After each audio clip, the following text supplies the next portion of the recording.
Krishna IT tips চ্যানেলের পক্ষ থেকে সকলকে স্বাগতম। আশা করি তোমরা সকলেই ভালো আছো।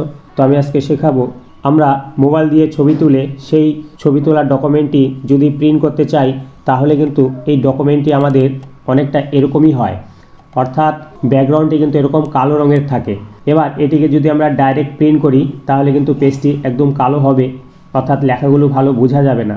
তো এবার এই পেজের ব্যাকগ্রাউন্ডটি যদি আমরা একদম হোয়াইট করে দিই তাহলে এই হোয়াইটের মধ্যে যখন এই লেখাগুলো থাকবে তখন কিন্তু খুব সুন্দর, অর্থাৎ ডিজিটালের মতো প্রিন্ট হবে। তো সেটা আমরা কিভাবে এই ডকুমেন্টের ব্যাকগ্রাউন্ডটিকে হোয়াইট করব, সেটা আমাদের যে কোনো ডকুমেন্ট হতে পারে, অর্থাৎ খাতার পেজ হতে পারে, অথবা আমাদের যে কোনো ডকুমেন্ট অনেক সময় আমরা মোবাইল দিয়ে ছবি তুলে সেই ডকুমেন্টটিকে প্রিন্ট করতে চাই। তো আমি দেখাবো এরকম যদি ব্যাকগ্রাউন্ড থাকে ডকুমেন্টের তাহলে এই ব্যাকগ্রাউন্ডটিকে একদম কিন্তু আমরা হোয়াইট করতে পারবো। তো কিভাবে করব সেটি আমি দেখাবো।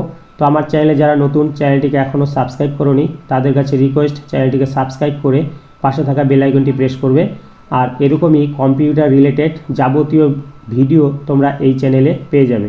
তো আমাদের কি করতে হবে, সেই ডকুমেন্টটিকে মোবাইল দিয়ে ছবি তুলে তারপর কিন্তু আমাদেরকে কম্পিউটারে নিয়ে আসতে হবে, সেটি হোয়াটসঅ্যাপ অথবা ইমেলের মাধ্যমে। তো এবার এই ডকুমেন্টটিকে রাইট ক্লিক করতে হবে।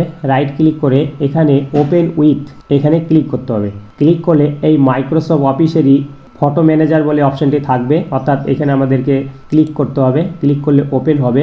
তো এখানে অটো কারেক্ট এই অপশানটিতে যদি আমরা ক্লিক করি তাহলে কিন্তু পেজের ব্যাকগ্রাউন্ডটি কিন্তু কিছুটা হোয়াইট হবে। তো এবার আমাদের করতে হবে এডিট পিকচার, এই অপশানটিতে ক্লিক করতে হবে। ক্লিক করলে এবার এখানে কিছু অপশান আছে, যেমন হচ্ছে ব্রাইটনেস অ্যান্ড কন্ট্রাস্ট। ক্লিক করলে এই ব্রাইটনেস আর কন্ট্রাস্ট এই দুটোকে কম বেশি করে আমাদের এই পেজের ব্যাকগ্রাউন্ডকে কিন্তু একদম হোয়াইট করতে পারবো। তো কিভাবে করতে হবে, তার একটু বাড়াতে হবে। যদি লেখাগুলো হোয়াইট হয়ে যায় তাহলে কন্ট্রাস্টটিকে আমাদের কম বা বেশি করতে হবে। তো এইভাবে আমাদেরকে ব্রাইটনেস এবং কন্ট্রাস্ট এই দুটোকে কম বেশি করে আমাদের পেজের লেখাগুলোকে পরিষ্কার করতে হবে। এরপর আবার এডিট পিকচারে ক্লিক করতে হবে। ক্লিক করে এবার আমরা কোনো ডকুমেন্ট যদি মোবাইল দিয়ে ছবি তুলি তাহলে কিন্তু আমাদের ছবির বাড়তি কিছু অংশ চলে আসে। তো এটিকে আমরা কিভাবে ক্রপ করব, তো পাশেই কিন্তু ক্রপ অপশান আছে, তো এই অপশানে ক্লিক করতে হবে। ক্লিক করে চারদিকে কিন্তু এরকম বর্ডার আসবে, এই বর্ডারগুলোকে আমরা ধরে এখান থেকে যদি আমরা সামনের দিকে নিয়ে আসি তাহলে কিন্তু এই বাড়তি অংশটিকে আমরা বাদ দিতে পারবো।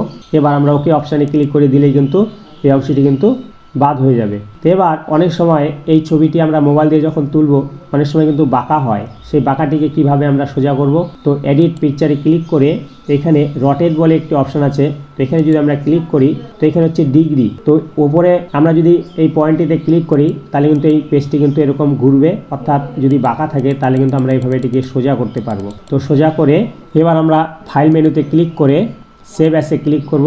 এবার ডকুমেন্টটিকে আমরা সেভ করব। তো এখানে আমি NEW নিউ নাম দিচ্ছি, দিয়ে সেভে ক্লিক করে দেবো। তো সেভে ক্লিক করার সঙ্গে সঙ্গে ফাইলটি কিন্তু সেভ হয়ে যাবে, যেমন নিউ। তো এই ফাইলটি আমি এখন তৈরি করলাম। এবার এটিকে যদি আমরা প্রিন্ট করি সুন্দর প্রিন্ট হবে। আর আমাদের যে আগে ডকুমেন্টসটি ছিল সেটি কিন্তু এরকম, অর্থাৎ আমাদের মোবাইল দিয়ে ছবি তুলে সেই ছবিটি যদি এরকম থাকে সেটি কিন্তু যে কোনো ডকুমেন্ট হতে পারে, কম্পিউটার টাইপিং কোনো নোট হতে পারে, হাতের লেখা কোনো নোট হতে পারে, অর্থাৎ আমরা মোবাইল দিয়ে ছবি তুলে সেই ডকুমেন্টটিকে কিন্তু আমরা এইভাবে সুন্দর ক্লিন করে তারপরে যদি প্রিন্ট করি তাহলে কিন্তু খুব সুন্দর প্রিন্ট হবে। তো তোমরা এটা চেষ্টা করে দেখো, আশা করি করতে পারবে। তো ভিডিওটি তোমাদের যদি ভালো লেগে থাকে তাহলে অবশ্যই একটি লাইক কমেন্ট করবে, আর পরবর্তী ভিডিও পাওয়ার জন্য চ্যানেলটিকে সাবস্ক্রাইব করে পাশে থাকা বেল আইকনটি প্রেস করবে। তো তোমরা সবাই খুব ভালো থেকো, থ্যাংক ইউ।